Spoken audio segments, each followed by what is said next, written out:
A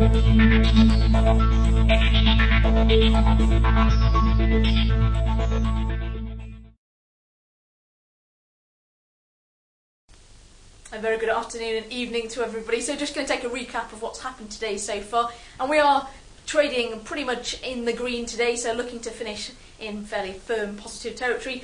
So initially we did see quite a bit of mixed data out of the US. So we had the initial jobless claims that came in worse than expected, so a higher reading there, and that follows on from the non-farm payroll number, which also disappointed somewhat last week.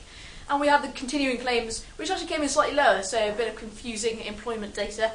We had the PPI numbers came in flat, and we had the US trade balance, which did show some narrowing. So a bit of a mixed reaction. Initially we did see a bit of a sell-off in terms of US stock futures. However, since then we have rallied.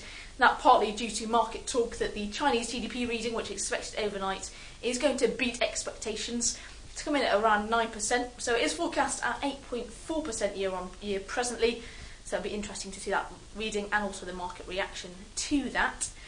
Also today we've seen the Spanish Parliament pass their budget law, and we also saw the US 30-year note auction, which came in pretty solidly, stopped on the when issued, and the bid to cover was ever so slightly stronger than the previous reading. Now looking ahead to tomorrow, we have several bits of US data, including CPI readings and also the University of Michigan Consumer Confidence. That's the prelim reading for April. We've also got German CPIs slightly earlier in the session as well. But also earnings season does kick off properly tomorrow, so we have already seen Alcoa, but tomorrow we have JP Morgan, also Wells Fargo due. It is worth remembering that tonight we have Google. They're reporting their Q1 earnings with their EPS expected at $9.63.